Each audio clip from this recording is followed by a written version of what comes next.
Magandang gabi po mga kapatid. Tayon mo at panindigan at ang pag-uusapan natin ngayon is ang sinasabing 10-4. 10 hours for 4 days na panukala, otherwise known as 4-Day Work Act of 2011 under House Bill number 5237.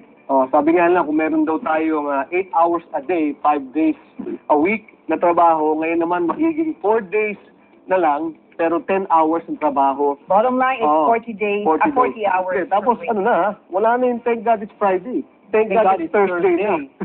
Sa Utah, ginawa na to sa Utah, no? According to a study, natipid nila sa Utah State ay 13% energy use, $6 million naman para sa gasoline, at 80% kanila nagsabing approve sila rito.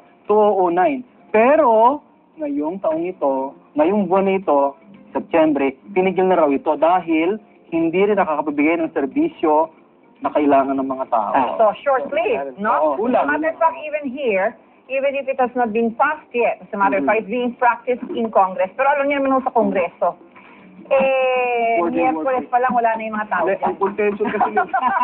Hindi sa Thursday.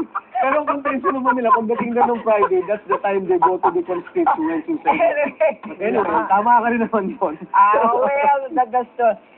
Pabor ka bang gawing 4 days na 10 hours ang trabaho ng manggagawa? Jojo B? Go, girl.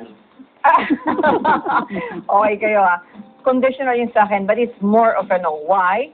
Because alam nyo itong 8-hour work na ito pinag-aralan based on the productivity and health issues concerns ng manggagawa. Hindi lahat ng manggagawa, kahit yung upo-upo lang, parang beauty queen, pero ang karamihan dyan, they do hard labor. What will happen on the 9th and the 10th hour is something that I think will say we are not productive after all. Not only that, kung sino man ang nagpanukala nito, malalaman natin mamaya. It is funny. It is really funny because yung 2 hours, walang overtime pay. No?